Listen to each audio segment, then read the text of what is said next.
서부의 성도들은 다 하나님의 신뢰를 받는 사람 되시기를 주의 이름으로 축원을 드립니다. 여러분, 하나님의 신뢰를 받는 사람들은요 13절에서부터 17절 18절까지 보면요 대단한 역사를 이룹니다.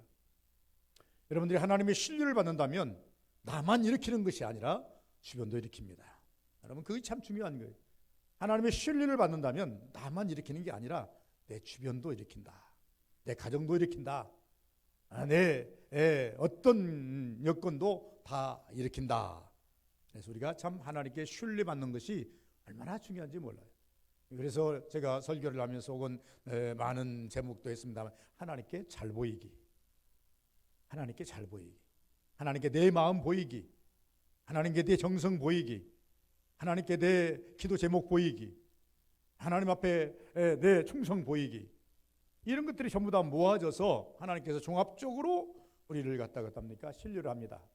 그래, 너는 하나님의 사람이야. 너 하나님의 사람 야고바. 야곱이 형편없는 사람이에요. 이사야서 보니까 너 하나님의 사람 야고바. 하나님께 신뢰했어요. 야곱은 죄인입니다. 거짓말쟁이에요. 그러지만 어느 순간에 그가 쌓고 쌓은 신뢰를 통해서 하나님께서 그를 지칭할 때 너 하나님의 사람아, 야곱을 향해서 말하는 거예요. 그러므로 여러분, 하루아침에 하나님의 사람이라고 칭호를 받을 수는 없는 거예요. 여러분, 우리가 가끔씩 보면 명장들이 있습니다. 명장들이 있는데 뭐 우리 같이 섬기다가 가신 김선혜 집사님 그 친정아버지가 부채 만드는 명장이십니다.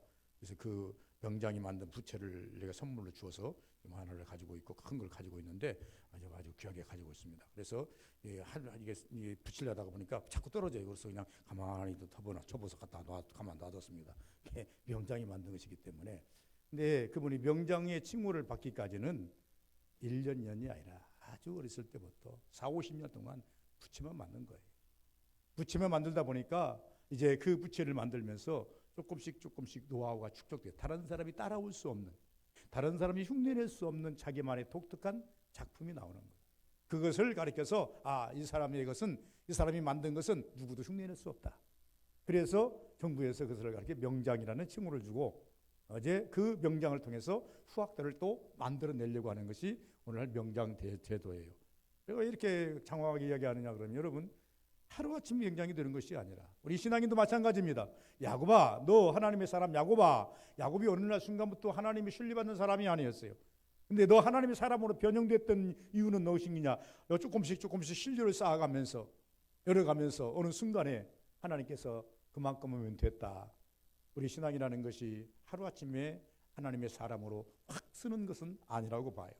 그래서 저는 이렇게 말하지 않습니까? 하나님께 잘 보이기, 내 모습 보이기, 내 마음 보이기, 내 정성 보이기, 내 기도 보이기, 내 하나님께 잘 보이라. 그래서 이걸 잘 보이다 보면 어느 순간에 축적 되다 보면 하나님께서 그 순간에 너 하나님의 사람아, 하나님이 신뢰하는 사람이 된단 말입니다.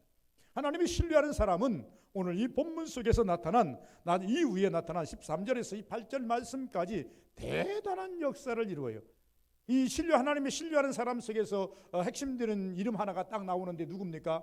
엘리야가 나와요. 엘리야가 나오는데 이 하나님이 신뢰하는 사람 엘리야를 통해서 뭐가 일어나요? 엘리야는 우리와 성적이 같은 사람이로되 하나님이 신뢰하니 엘리야가 다른 사람 아닙니다. 신의 몸을 입고 이 땅에 태어난 것이 아니에요. 우리가 똑같은 사람이라 그래요. 우리가 똑같은 어머니 모태를 통해서 우리 육체를 입고 이 땅에 살다가 간 사람이에요. 그런데 성경 뭐라 그럽니까? 그러나 이 엘리야를 통해서 하나님이 신뢰하는 사람을 통해서 그 한 번 기도했더니 비가 오지 아니하고 또 한 번 기도했더니 비가 다시 내려오더라. 여러분, 우리 사랑하는 우리 서부교회 성도들은 적어도 엘리야까지 가면 좋겠으나 저도 그게 소원이지만 그것까지 가지를 못하고 있습니다. 그러나 닮으려고 노력은 해야죠. 적어도 엘리야 같은 그러한 놀라운 역사는 못한다 할지라도 적어도 하나님이 신뢰하는 사람, 신뢰하는 성도 되시기를 주의 이름으로 축원을 드립니다. 하나님이 사람을 만드시고 사람을 통해서 대리자처럼 세우셨습니다. 그리고 사람을 앞세워서 일하십니다. 오늘도 하나님께서 이 자리에 마땅히 쓰셔서 사랑하는 죄인들에게 말씀을 선포해 옳지만 하나님은 영이신지라 하나님 이 자리에 쓴 것이 아니라 대리자인 선목사를 세우셔서, 저는 이제 대리자일 뿐입니다. 대리자를 세우셔서 내 입술을 통해서 하나님이 하시고 싶은 말 한 말씀이라도 여러분들을 통해서 여러분들에게 증거하려고 하는 이것이 하나님의 그 계획이라 그 말입니다. 그러므로 내가 하나님이 될 수는 없지 않습니까? 내가 신이 될 수는 없지 않았습니까? 그런데 하나님께서는 사람을 택하시고 사람을 만드시고 사람을 택하시고 그 사람을 통해서 당신이 하시고자 하는 일을 우리를 통해서 하시더라 그 말입니다. 그래서 누구를 통해서? 아무나 하는 것이 하나님이 신뢰하는 사람을 통해서. 아무나 여기 세우는 게 아닙니다. 아무나 여러분 이 교회 오게 만드는 게 아니라 하나님이 신뢰하는 사람들을 뽑아서 교인을 만드시고 교인 중에서 또 직분을 주셔서 세우셔서 일하게 하신다. 이렇게 말하는 거예요. 하나님이 신뢰하는 사람에게 주신 특별한 은혜가 있습니다. 특별한 은혜가 무엇일까요? 하나님이 신뢰하는 사람에게 주신 특별한 은혜. 잘 아시겠지만 영입니다. 동물하고 다른 것은 동물은 감사를 모르고 본능적으로 살아갑니다. 만약에 하나님의 사람이라 하면서 하나님께 감사를 모르고 살면 짐승의 세계나 다를 것이 뭐 있습니까? 육체로 왔다 육체로 가는 것인데. 그래서 하나님의 사람은 하나님에 대하여 지적으로 깨닫고 감정으로 감사하고 영적으로 믿고 따른 이런 DNA가 들어가 있어요. 하나님의 사람은 무엇이 다른가? 세상이나 사람이 똑같은 모양도 똑같고 우리가 20년 똑같이 살고 있는데 무엇을 구별하는가? 하나님이 구별하는 것은요, 육을 구별하는 게 아니에요. 이 땅에서 키로 구별하는 거, 인물로 구별하고 물질로 구별하고 삶으로 이게 구별하는 게 아니라 너에게 내가 준 DNA가 있는데 그 DNA를 통해서 많이 깨닫고 있느냐? 하나님께서 우리에게 지혜를 주시고 그 지혜를 가지고 우리는 깨닫는데 하나님의 말씀을 깨닫는데 사용해야 된다 그 말입니다. 열려 있어야 된다. 말씀 깨닫는 일에 열려 있어야 된다 그 말입니다. 우리 서부교인들은 적어도 말씀 깨닫는 일에 열려 있는 줄 믿습니다. 들으면 이해가 돼요. 깨닫는 거예요. 읽으면 이해가 돼요. 깨닫는 거예요. 그리고 깨닫는 것을 넘어서 감동으로, 감정으로 감사를 느끼는 거예요. 깊이까지 들어가는 거예요. 그림이 그려지면 그림의 그 의미를 좀 알면 더욱더 그림이 보이는데 선명하게 보인다 그 말입니다. 그림을 볼 때 그냥 그린 그 색깔이 이쁘다, 그림 형체가 좋다 이것이 아니라 그 그림의 원작자를 그린 그림 그 사람의 설명을 들어보면요, 이건 그 그림이 볼 때 다시 무엇인가 우리가 얻고 싶은 것들이 보인다 그 말입니다. 그래서 영적으로 그것이 믿어지거든. 하나님이 하신 일이라고 믿어지는데, 하나님이 하시는 일이라고 믿어지는데 우리가 따라가야죠. 하나님이 하시는 일인데도 불구하고 하나님이 하시는 일임을 믿으면서도 하나님의 그 말씀을 따라가지 않는다면 하나님이 신뢰하지 못합니다. 많은 사람들이 성경에 보니까 하나님을 믿노라, 하나님의 종이라, 하나님을 따라간다 이렇게 했지만, 그러나 하나님께로부터 다 신뢰를 받은 것은 아니더라고 하는 것을 볼 수 있습니다. 새벽에 우리가 성경을 하는데 역대하를 우리가 18장에 보겠습니다. 여러분, 여호사밧하고 아합 왕하고 전쟁에 나갑니다. 둘이 야합을 해가지고 제 전쟁에 암몬에 싸우려고 나갑니다. 나오는데 이제 여호사밧은 믿음 있는 사람이에요. 아주 믿음이 다음으로 믿음이 좋은 사람. 그런데 아합 왕은요, 아예 믿음이 있는 무늬만 있어. 이스라엘 민족이기 때문에 이 무늬만 있어요. 그러니까 그 사람은요, 대충 우리는 믿음의 국가야, 우리는 하나님 믿어, 이 정도까지만 믿어요. 그런데 여호사밧은 그게 아니에요. 모든 것을 하나님께 기도하는 사람이에요. 그래서 여호사밧이 말합니다. 왕이여, 우리가 전쟁에 나갈 때 그냥 나갈 것이 아니라 하나님께 묻고 나가는 것이 답일 것 같습니다. 이 전쟁에 대해서 한번 하나님께 물어봅시다. 선지자가 없습니까? 우리나라에 이스라엘 선지자가 있지. 다 긁어 모아, 다 데리고 와. 그랬더니 선지자가 몇 명이 나오니 400명이나 나왔어요. 400명이나 나왔는데 이 400명 자체가 물었습니다. 아합이 묻기를, 야, 우리가 전쟁에 나가랴 말랴. 그러니까 이 사람들이 그 중에서 그 아주 누굽니까, 시드기야라고 하는 그 대단한 그 선지자들 중에 대장된 선지자가 나와가지고 하는 말이, 뿔이 달린 그런 무슨 황소 같은 뿔이 달린 그런 모형을 가지고 나와서 철로 뿔이 달린 이 짐승을 만들고 나와서, 왕이 나가면요, 이 뿔로 받아버린 것처럼 저 적군을 받아서 다 물이 질 것입니다. 여호사밧이 가만히 보니까, 유다 왕 여호사밧이 가만히 보니까 이것이 아닌 것 같아요. 영성이 있는 사람은 알아요. 왕이요, 그럴 것이 아니라 우리가 이 400명 말고 또 또 선지자가 없습니까? 이렇게 묻습니다. 그러니까 있기는 있다. 시대각이 있는데 이 사람은 나에 대해서 아주 나쁜 예언만 한다. 좋은 말은 한 번도 해주지 않는다. 좋은 말은 한 번도 해주지 않는다. 이렇게 이야기를 합니다. 그래도 부부릅시다. 데려다 왔더니 이 사람 다르게 이야기합니다. 왕이요, 나가면 죽습니다. 그러니까 막 린치를 당하지 않습니까? 우리가 적어도 하나님의 신뢰하는 사람은 어떤 사람입니까? 선지자라고 다 쓰려는 게 아니에요. 하나님께서 다 쓰는 게 아니에요. 제사장이라고 다 쓰는 것도 아니더라고요. 왕이라고 다 쓰는 게 아니에요. 하나님이 신뢰하는 사람이라고 한다면 적어도 우리가 말씀이 오면 그 말씀을 따라갈 수 있을 만큼의 믿음의 역량은 있어야 돼요. 그 말씀이 내게 맞든지 안 맞든지, 그것이 그 말씀을 내가 실행함에 있어서 내가 힘이 들든지 아니 들든지 내가 그거를 따라가려고 하는 그러한 모습이 있어야 그게 하나님이 신뢰받는 사람이, 이 사람에게 사명을 맡긴다, 이렇게 볼 수가 있는. 그래서 이 정도의 반을 했을 때에 이런 사람을 하나님이 신뢰하고 그 신뢰를 바탕으로 많은 일을 하게 하신다는 것입니다. 그러나 하나님께서 주시는 복, 잃어버리거나 버리거나 차버리는 이런 신자가 있는데 이런 사람들에게는 하나님께서 절대 함께하는 일이 없다라고 하는 것을 볼 수가 있습니다. 오늘 이 본문 속에 보시면 뭐를 말합니까? 농부가 열매를 따는 것처럼이라고 말을 합니다. 하나님이 신뢰하는 사람에게는 특권이 주어지는데 은혜이고 축복이고 열매입니다. 농부가 여러분 우리가 잘 아시는 것처럼요, 제일 먼저 그 열매를 접하는 사람이 누굽니까? 따는 사람이 누굽니까? 우리는 시장에 내다 놓은 것을 돈 주고 사다 먹지만요, 맨 먼저 열매를 접하는 사람 농부입니다. 피땀 흘려 열심히 노력해 가지고 그 열매를 맨 먼저 그 손에 거두는 것처럼 하나님께서요, 하나님이 신뢰하는 사람에게는 첫 번째 은혜, 첫 열매를 허락해 주십니다. 첫 은혜를 허락해 주십니다. 이거 참 재미요. 이건 아주 이게 이 신앙은요, 아주 이게 뭐라 그럴까요? 정말로 이게 그 신앙을 체험하지 않은 사람은 좀 몰라요. 그래서 이 신뢰하는 신앙, 이 특권을 주셨는데 그건 열매다라는 것이죠. 그러면 오늘 이 본문 속에 보시면 문제는 뭐냐 그러면 하나님을 경외하고 하나님이 그를 신뢰함에도 불구하고 시련과 고난이 온다는 거죠. 요게 지금 한번 우리가 들여다보는 게 아니라 들여다볼, 한번 체크해 볼 필요가 있다 이 말입니다.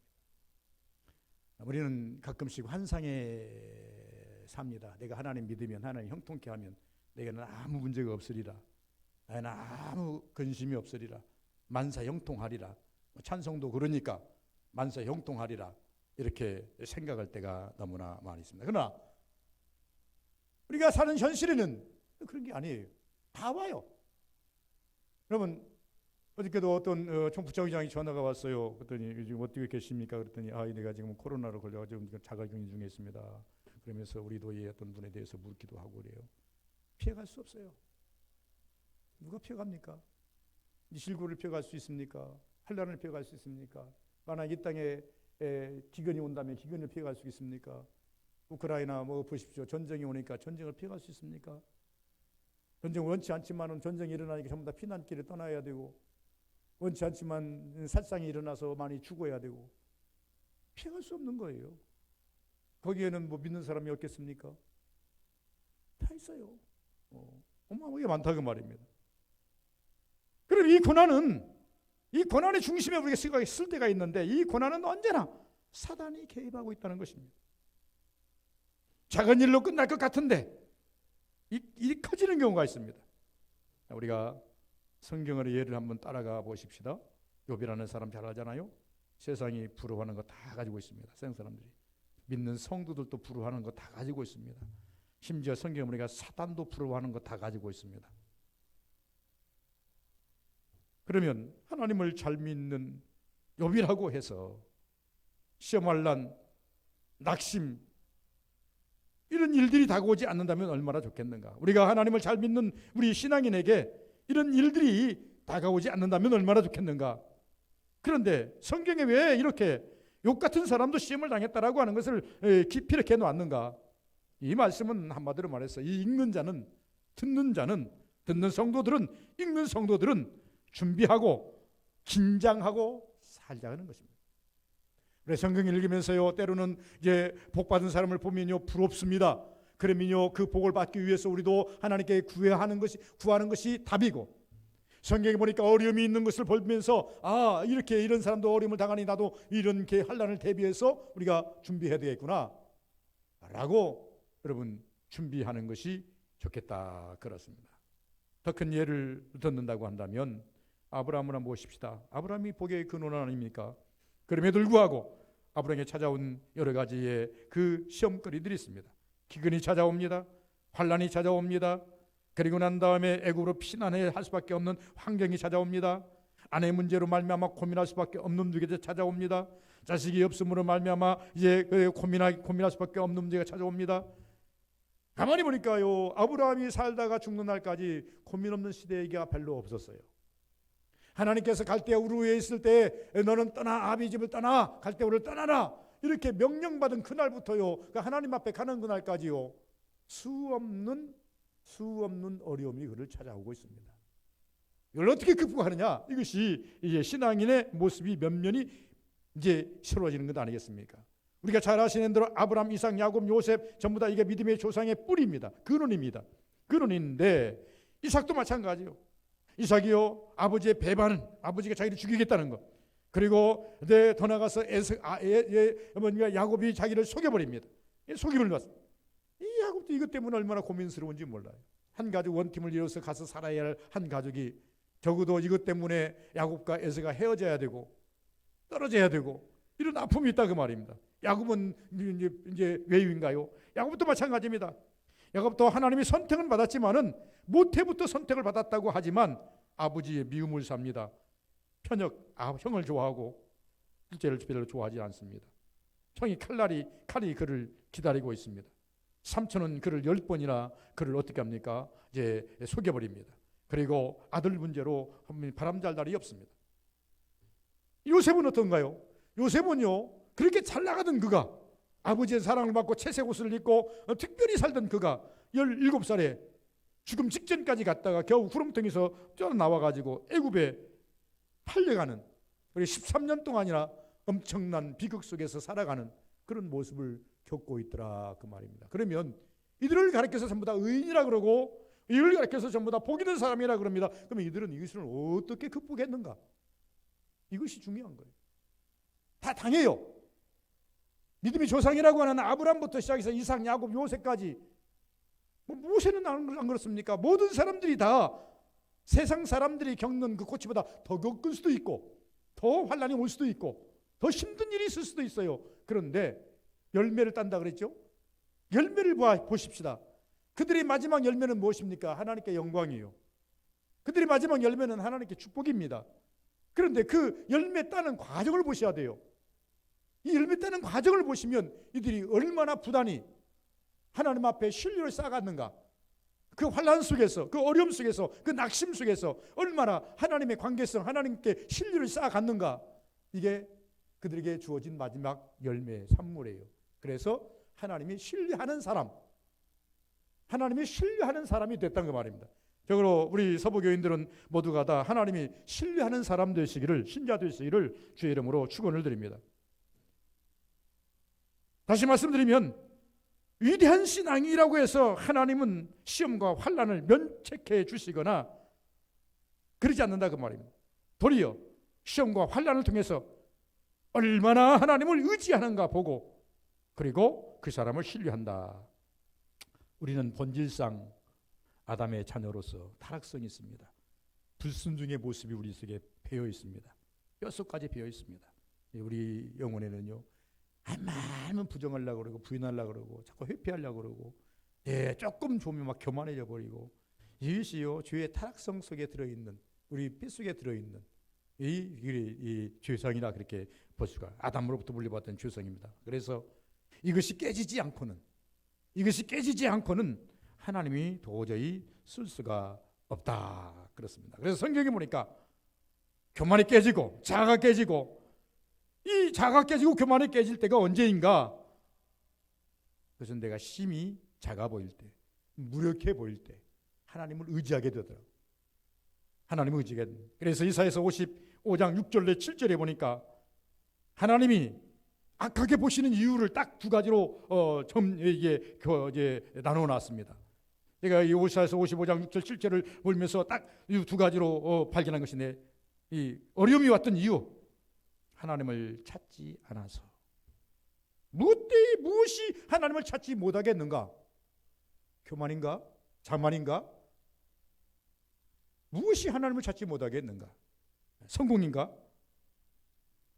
두 번째는 하나님과 생각이 달라서 코드가 맞지 않았다는 거예요. 하나님과 코드가 맞지 않았다. 예수께서 우리에게 이 땅에 오셔서 제시했습니다. 나는 길이요 진리요 생명이니 나로 말미암지 않고는, 내 길 따라오지 않고는 천국 없다. 내가 말하는 거 너희들이 받지 않고는 너희들은 진리를 탐닉할 수가 없다. 아예 딱 못을 박아버리셨어요. 그래서 천국 가려면 십자가를 통해야 돼. 하나 누구도 십자가를 통하지 않고는 천국을 갈 수가 없다는 거예요. 그런데 이사야서는 이 부분을 살짝 우리에게 열어놓았어요. 뭐라고 했냐면, 너희들이 이제 환난을 이제 어려움이 찾아왔던 이유가 뭐냐? 그것은 너희들이 가까이 있는 나를 찾지 않아서 내가 너희들 도움을 줄 수가 없었다는 거예요. 마땅히 영적인 사람은 하나님께로부터 도움을 받아야 되는데 도움받지 못했다는 거죠. 생각이 달랐다는 것입니다. 야고보서 1장 24절에 보니까 자신을 이제 보기는 보는데, 야고보서 1장 24절에 그랬어요. 자신을 보기는 봐요. 깨닫기는 깨닫는데 쉽게 잊어버린다는 거예요. 쉽게 잊어버린다. 깨닫기는 깨닫는데 쉽게 제자리로 가버린다는 거예요. 아이고, 깜짝 세일이 깜짝 세일. 여러분, 신앙 깜짝 세일 아닙니다. 아이고, 이게 되게 잘못됐는데 그렇게 했어요. 그러고 난 다음에 다시 또 하루 지나고 그 자리로 가버리는. 아이고, 하나님이 원치 않는데 깨달았어요. 그런데 또 그 자리에 있는 거예요. 이것을 야고보서는 우리에게 신랄하게 지적하는 것을 볼 수가 있었다라고 하는 것입니다. 왜 그러면 하나님이 사람에게 시련이 오는가? 왜 시련이 오는가? 첫째, 하나님이 신뢰하는 사람은 기도의 사람, 이 사람을 하나님이 신뢰하는데 기도하게 하기 위해서 하나님께 시련을 주신다는 겁니다. 야고보서 5장 13절 이렇게 말하지 않습니까? 너희 중에 고난당하는 자가 있느냐? 그는 기도할 것이요. 그는 기도할 것이요. 라고 말합니다. 환난 자가 있느냐? 저희는 기도할 것이요. 출구하는 자가 있느냐? 그는 찬송할지니라. 여러분, 환난은 기도로서 물리치는 것이고, 이제 물리치는 것이고, 즐거워하는 자가 있느냐? 하나님께 은혜를 주셨으면 마땅히 찬송으로 하나님께 영광을 돌리는 것이 우리의 본분이라고 성경은 말합니다. 이 말씀은 무슨 말씀인가 하니까, 원망과 탄식 가지고는 문제가 해결되는 것이 아니라 절대 문제가 해결될 수가 없다. 그러므로 하나님의 사람은 로마서 12장 2절 이후에 보니까 뭐라고 말했는가 하니까, 너희들에게 환난이 오느냐 어려움이 오느냐 소망 중에 즐거워하고 환난 중에 참으라 기도하라. 이렇게 우리에게 경영하고 계십니다. 믿는 성도라고 해서 환난이 안 온다는 게 아니에요. 로마서 보니까 너희들에게 환난이 왔느냐, 그 환난 때문에 좌절하고 낭망하지 말고 소망 중에 즐거워하며 그리고 참고 기도하라. 왜 그렇게 했는가? 저는 이렇게 생각해요. 기도는 영성의 입문이고 응답의 첫 발걸음입니다. 기도 끝은 하나님의 응답이 있고, 하나님의 응답은 딱 한마디로 귀결되면 내가 너를 신뢰하노라, 내가 너를 아노라, 내가 너를 믿노라, 내가 너를 사랑하노라. 신뢰 한마디. 우리가 이 응답 하나 끌어내기 위해서 그처럼 노력하는 거예요. 하나님 아버지 물질 주시옵소서 하고 물질을 여기다가 쌓아놓기를 위해서 기도하는 게 아니라, 물질이 응답이 아니라 내가 너를 신뢰하노라, 내가 너를 인정하노라. 인정받으면 오늘 이 야고보서 13절 5장 13절 이후에 온 것처럼 그런 사람에게는 어떻게 일어난다고요? 기도대로 이루어진다는 거죠. 그러므로 우리에게는 이 기도가 얼마나 중요한지를 모른다, 신뢰하는 것이 얼마나 중요한지 모른다, 이렇게 말합니다. 두 번째는요, 희망과 긍정의 마음을 버리지 말아야 합니다. 희망과 긍정의 마음을 절대 잊어서는 안 되고 버려서도 안 된다는 것입니다. 마음이 낙심되면 사단의 마음을 더욱 누릅니다. 마음이 낙심되면요, 참 이 사탄은 참 기묘합니다. 어떻게든 뺏으려고 그러는데요, 아주 악합니다. 그래가지고 우리가 마음이 들면 그걸 통해 가지고 더 눌러가지고 일어서지 못하게 만들어 버리려고 합니다. 우리가 잘 아시는데 병에 눌리면 안 되지 않습니까? 병을 끌고 가야 이기지 않습니까? 우리 노예의 나의 동역자고 친구인 40년 지기 친구인 목사님 한 분이 되게 큰 교회를 하시는 목사님이신데 지금 코로나19로 이중증으로 지금 대자인병원에 누워 계십니다. 코로나 병동에 있다가 코로나 균은 다 소멸됐기 때문에 일반 이제 중환자실로 계시는데 의사의 말에 의하면 살 확률이 20%밖에 안 된다고 합니다. 좀 병을 늦게 가셨는지 안 좋아서 폐렴으로 폐가 아마 반쪽 이상이 다 이제 먹어버렸고, 그리고 자기 힘으로 숨을 쉴 수가 없으니까 산소 포화도를 넣어가지고 숨을 쉬게 하는데 그것도 부족해서 국내에서 몇 안 되는 그 의사들이 있는데 수십 방법인데 양쪽 다 이제 혈관에다 구멍을 뚫어가지고 혈관에다 산소를 집어넣어가지고 심장으로 보내서 심장이 이제 활성화될 수 있도록 이런 일을 하고 있다고 합니다. 계속 기도를 해달라고 이제 메시지를 합니다. 그 영상도 보여줍니다. 볼 때마다 눈물만 나옵니다. 괴로워요. 그런데 어쨌든 간에 이분이 뭐 열이 안 떨어졌던 코로나 우리 서부교인들이 부탁합니다. 여러분들 혹시 뭐 코로나 안 걸릴 수는 없는 거예요. 어디서 날래요? 어디를 가든지 지리밭입니다. 난들 전들 이제 수없이 돌아다니면서 코로나의 균을 가진 사람하고 안 만났겠습니까?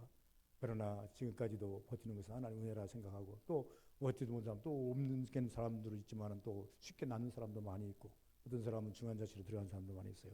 그런데 문제는 딱 한 가지입니다. 여러분, 한 3일 정도 75도 이상의 열이 떨어지지 않거든 어떤 방법으로든지 병원으로 가야 됩니다.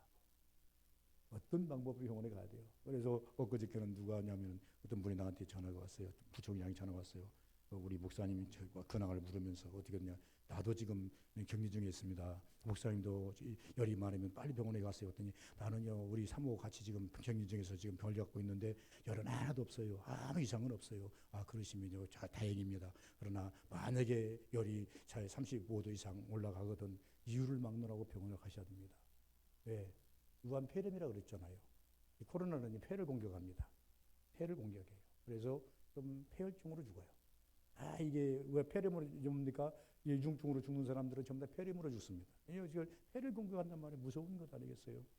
참 20%밖에 안 된다 그래요. 그런데도 불구하고 이분이 이제 간호사가 하는 말이 그렇답니다. 여러분, 가끔씩 가족 면회도 안 되는데 어떻게 해서 가족 면회 하루에 잠깐 한 1분 면회를 할 수 있어서 들어갔다 오면요, 그 순간에 지금은 하도 안 되니까 이제 잠을 재우는데 일어나가지고 잠깐 눈을 떠가지고 고맙다고 기도하는 분들의 고맙다고 뭐 무시 없는 거 아니에요. 의식 없는 건 아닙니다. 숨을 못 쉬었을 뿐이지 모든 건 아니에요. 그러니까 너무나 누워있으면 깨있으면 너무 고통스럽지 않습니까? 그러니까 아예 그냥 자게 만들어버려요. 약을 주입해서 주무시게 만드는 그런 단계까지 왔어요. 그리고 자식들이 가면 깨어서 잠깐 얘기하는데 그 간호사가 하는 말, 이 정도 됐으면 눈을 줄 텐데 목사님이라 그런지 대단하시다고, 너무너무 강하신 분이시라고, 기도하시는 분이라 그런 것 같다고. 여러분, 희망을 놓지 말아야지. 마음이 무너지면 다 무너지는 겁니다. 무너지면 다 무너지는 거예요. 그러므로 이건 병만이겠습니까? 우리 삶이, 여러분의 삶이 살다 보면 절망 앞에 설 때가 있어요. 모든 것을 포기할 수밖에 없는 그러한 위치에 설 때가 있어요. 그럴 때 어떻게 할 것이냐? 성경은 우리에게 말합니다. 생체가 바라는 것이 뭐냐? 마음이 낙심하거나 실망하거나 절망, 그리고 섭섭함, 이런 것들을 통해서 우리 마음을 잠식되면 마음이 무너지면 다 무너집니다. 그렇게 20%밖에 확률이 안 되어도요, 이분은 교회가 지금 기도를 하고 있고 동역자들이 같이 기도를 하고 있고 또 그분 자체도요 얼마나 기도를 하는지 한때는 오해를 받았어요. 말을 들어보니까 메시지가 떴어요. 우리 아버지가 멘탈이 약해져 가지고 지금 정신과 의사하고 상담을 지금 신청해 놨습니다. 이 코로나 중환자 있을 때입니다. 이분이 코로나 중환자 들어가서 보니까 여기서 죽어나가고 저기서 죽어나가고 전부 다 코로나 환자들만 있는 거예요.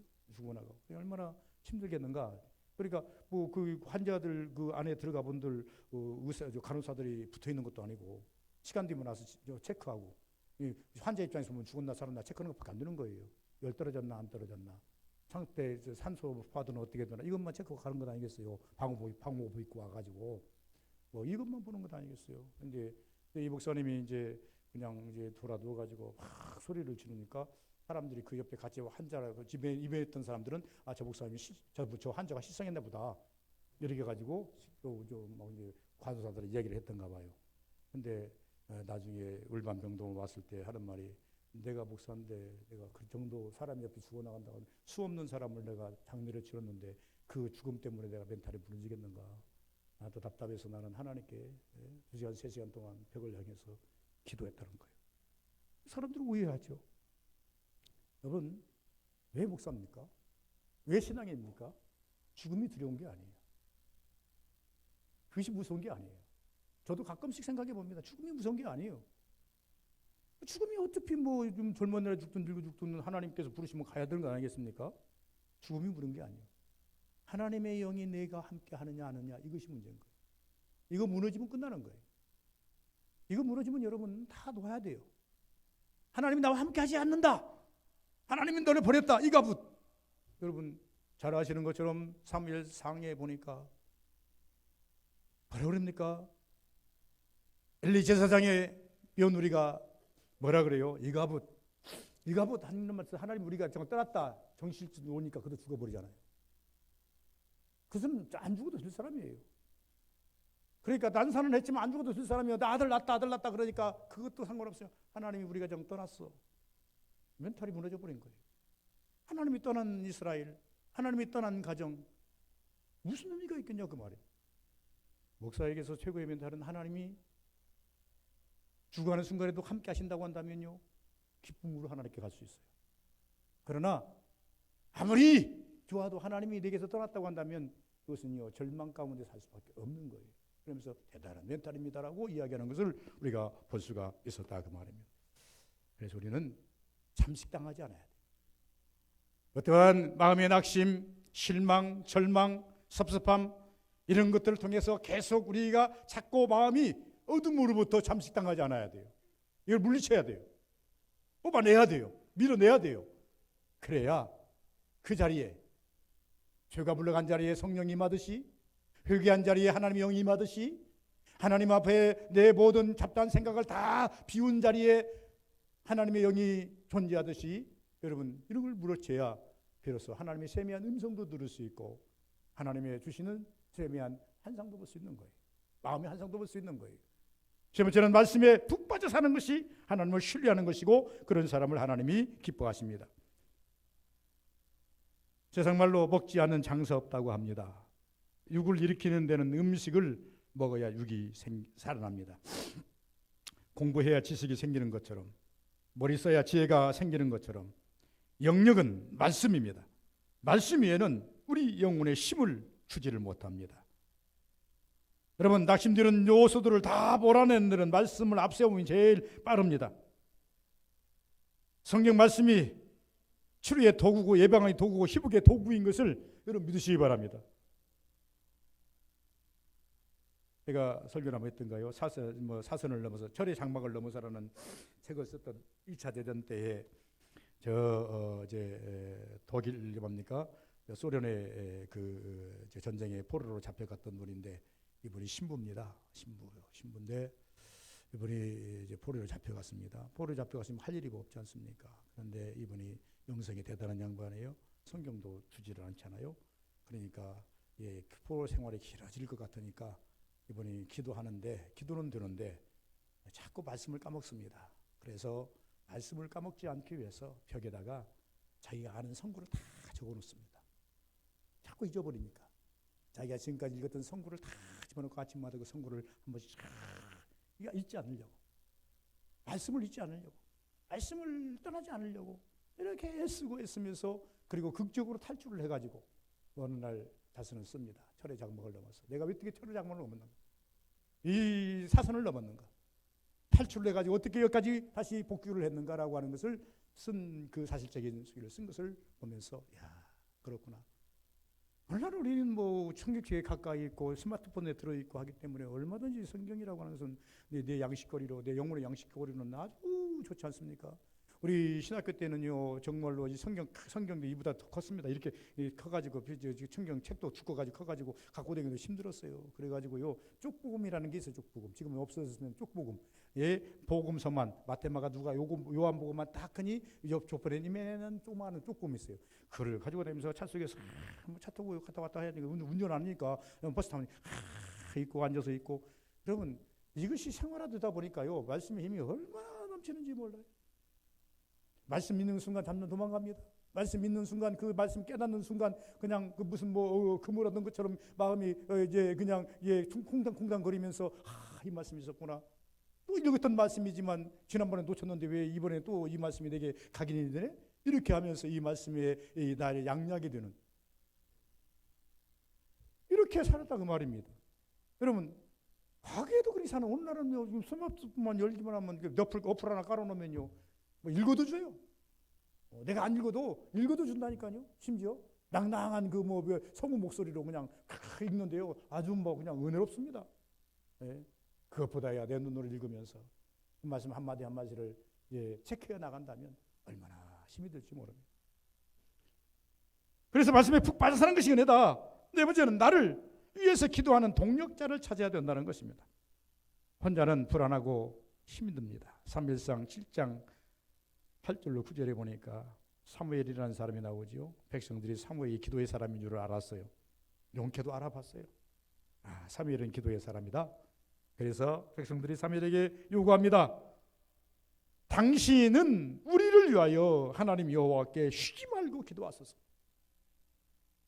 당신은 하나님이 신뢰하는 사람인 줄 우리가 압니다.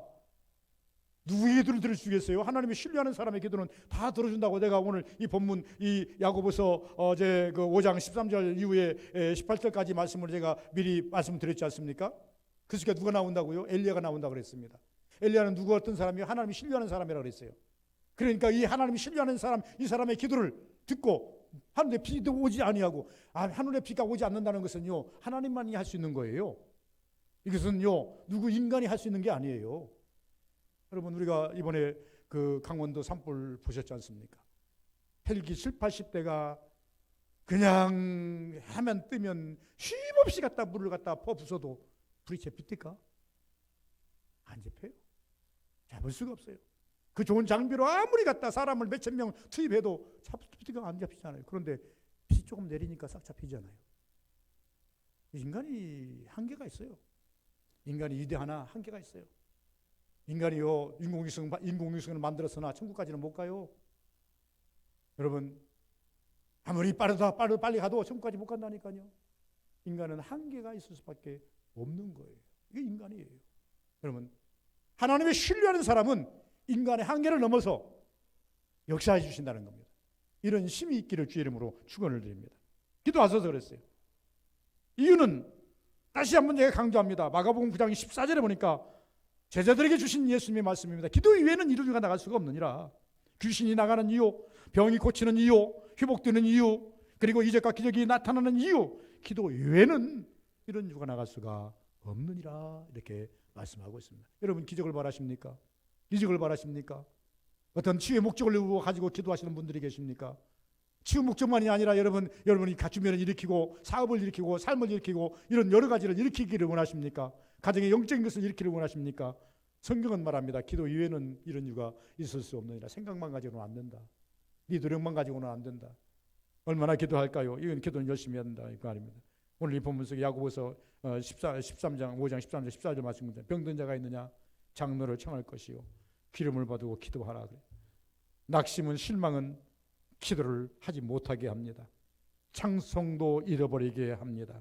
그러므로 우리는 기도자를 찾는 것이 좋습니다. 나 혼자 기도하는 거 좋겠지만은 기도의 동력자를 찾아서 역시 같이 기도를 그래서 오늘 우리 밴드에 우리 서전도의 밴드에 가면은 매일매일 기도의 제목을 아들이 써 올립니다. 우리 아버지 상태가 이러니 이걸 이렇게 기도해 주시기 바랍니다. 부하 상태가 100으로 올라갈 수 있도록 기도해 빨리 올라가 정도가 낮게 해달라고 병사가 여러 가지로 주저리 기도 제목을 몇 개를 써놓습니다.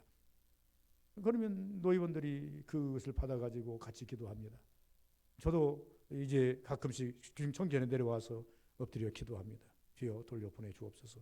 아들이 간곡한 부모, 자식들의 간곡한 그 교회 가득한 그 자신이 얼마나 기도하고 있겠습니까? 그러니까 뭐 평상시 같으면 신방도 가서 해보고 만나기도 할 텐데 만나서 손자라도 잡고 기도할 수 있을 텐데 지금은 코로나19 시대다 보니까 아무라도 들어갈 수도 없고 가족도 겨우 1번 2번 만나는 마당에 누구 보내드리겠습니까? 그러니까 우리는 영적인 것이라서 여기서 각자의 처소에서 모이면 시차리를 보이든지 뭐 이물을 보이든지 모이면 잠깐 위해서 기도합니다. 제가 볼 때는 하나님께서 이렇게 주시라고 믿습니다. 이렇게 기도하는 사람 많은데 아니 이렇게 하면 안 되지 않겠습니까? 물론 하나님의 뜻이 어디 있는지는 모르겠습니다. 그래서 많이 길어지는데 이 다섯 번째 무조건 감사가 돼야 된다는 것입니다. 데살로니가전서 5장 18절 보니까 무조건 감사를 하지 않습니까? 홈저 로마서 8장 28절 보면 그리하면 협력하여 선을 이룬다 그러지 않습니다. 너희도 열심히 합심해서 기도하면 무조건 감사하면 하나님께서 협력하여서 선을 이루신다 그러지 않습니까? 감사하는 자를 하나님께서 때가 되면 일으켜 주신다는, 마지막에 인내해야 된다는 것입니다. 지금은 100세 시대입니다. 여러분, 내가 빨리 죽고 싶어도 못 죽는 시대, 100세 시대는 살아야 돼. 의학이 좋아지고 먹거리가 좋아지고 환경이 좋아져가지고요 100세 시대는 산다고 그렇게 말합니다. 어떤 학자는 그럽니다. 앞으로 120시대가 올 것이다. 120세는 무슨 말이냐면 지금 태어나는 시대는 120세까지 간답니다. 지금 가는 세대. 그런데 그 이후의 세대는 아직 측정을 못한다. 얼마나 더 살지 측정을 못한답니다. 여러분, 생명은 자꾸 늘어납니다. 그렇다고 한다면 제가 말합니다. 여러분, 지금 100세 때가 이름에 인내한다는 말씀이 하면 100세 시대, 100년 앞으로 뭐 이제 시대가 많이 늘어나는데 오늘 하루 살고 말 것 같이 생각하지 말고 오늘 안 이루어진다고 우리가 애들하지 말고 오늘 뭐 이제 기도했는데 내일 안 이루어진다고 우리가 그것 때문에 실망하거나 좌절하지 말고 성경은 말합니다. 때가 이름에 반드시 이루어지리라 이렇게 말합니다. 이 말씀은 제가 결론을 드리고 싶은 거예요. 여러분 기도하고 계십니까? 기도의 제목이 있습니까? 다 있겠죠. 없으면 안 되잖아요. 기도의 제목이 있으십니까? 여러분 인내를 가지고 주여 어느 때입니까? 여기서 일으킬 때는 언제입니까? 하나님 속히 일으켜 주옵소서. 성경이 말했어요. 너무 더디 일으키지도 마시고. 안 되잖아요. 너무 더디 일으키면. 그래서 하나님 속히 주옵소서. 이렇게 이야기하나님께 기도하면 때가 이르면 역사한다. 그래서 하나님이 신뢰하는 사람은 결론이 반드시 응답이 있다. 하나님이 신뢰하는 사람은 반드시 그를 통해서 쓰임받게 되어 있다. 이 말씀을 기억하시면서 주의 이름으로 축원을 드립니다. 거룩하신 아버지 감사합니다. 복되기를 원하고 은혜되기를 원하고 능력되기를 원합니다. 서북의 모든 권속들 위에 그 능력과 그 은혜와 그 사랑으로 함께해 주옵소서. 하나님이 신뢰받는 서북의 모든 성도들 다 되게 도와주시어서 하나님 아버지 이를 통해서 하나님이 이루고자 하는 모든 일들을 다 이루게 주시옵시고 이들의 소원이 하나님 앞에 상달될 때 반드시 응답해 주옵소서. 예수님 이름으로 기도하옵나이다. 아멘.